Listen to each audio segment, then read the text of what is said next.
Get ready to have your minds blown and your socks knocked off because we're diving deep into the mystery of the Shroud of Turin. But first, a quick apology for the narration and video format. As a busy parent, it's tough to find a quiet moment to record, but I promise the information is worth it. So, let's dive in. But before we dive into the evidence, let's talk about the shroud itself. Recent tests on the flax fibers strongly indicate that it comes from the Middle East, likely near Jerusalem. This means it's not a medieval European creation, but an authentic relic from the time of Christ. The tests, conducted by a team of experts, used a technique called mass spectrometry to analyze the isotopic composition of the fibers. The results showed that the flax used to make the shroud was grown in a region consistent with the Middle East, specifically the area around Jerusalem.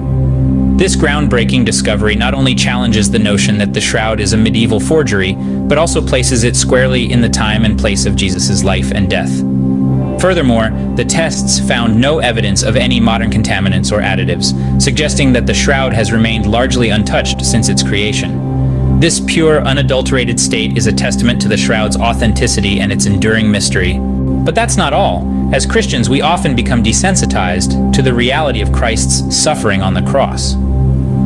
The Shroud of Turin provides a shocking reminder of the true passion of Jesus, and seeing as we've just had Easter, let's jump right into this. As we begin our investigation, the first clue we encounter is the bruising on the face. This is consistent with the gospel accounts of Jesus being struck in the face during his trial. The shroud bears witness to this moment of humiliation and suffering. Next, we come to the scourging wounds. The marks on the front and back of the body match the pattern of a Roman flagrum from 70 AD. As we analyze the wounds, we can almost feel the pain and agony endured during this brutal punishment. The cap-like crown of thorns is another piece of the puzzle. Unlike artistic depictions, this crown would have covered the entire head, causing excruciating pain with every movement. The shroud captures this moment of mockery and torture in haunting detail. The crown of thorns resembles a cap worn by Middle Eastern kings, not the artistic depictions we're used to seeing. Even the slightest breeze would have caused immense pain as the thorns penetrated the nerves. As Jesus carried his cross to Golgotha, the weight of the beam would have caused severe bruising on his shoulders. The shroud bears witness to this agonizing journey. Finally, we come to the crucifixion itself. The wounds in the wrists and feet are consistent with the brutal reality of this ancient form of execution. But there's a curious detail.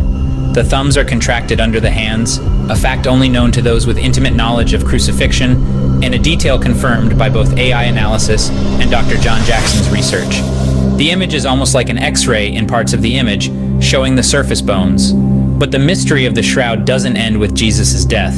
There's one more piece of evidence that defies explanation: the lack of decomposition. Despite the blood and wounds, the shroud shows no signs of decay or decomposition. Even more intriguing, there are no cracks in the blood, which would have occurred if the body had been removed normally.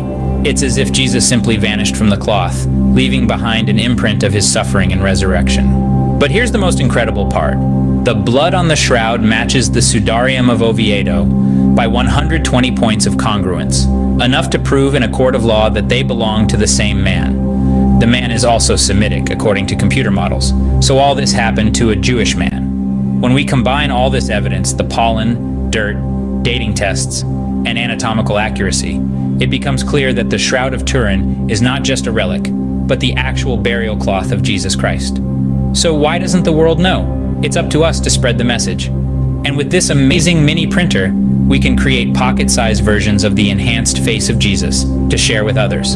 Imagine the impact we could have by putting this powerful evidence in people's hands or in front of them anywhere. This could be the spark that creates a grassroots movement that increases a global movement of belief starting with us. Just picture it, millions of people carrying a tiny piece of this incredible evidence in their pockets, ready to share it at a moment's notice or leaving it anywhere. It would be like a tidal wave of faith spreading across the world. If you want to be part of this movement, click the link below to get your own mini printer and start sharing the truth of the shroud in Jesus Christ. If you then send me an email after you have it that's here below on this video, and send it with confirmation of purchase, I will then send you the digital downloads with the enhanced faces and Bible quotes with it, such as, "'Cause your face to shine and we shall be saved," to print out using your new mini printer. Thanks for watching, and remember, the truth is out there, waiting to be discovered.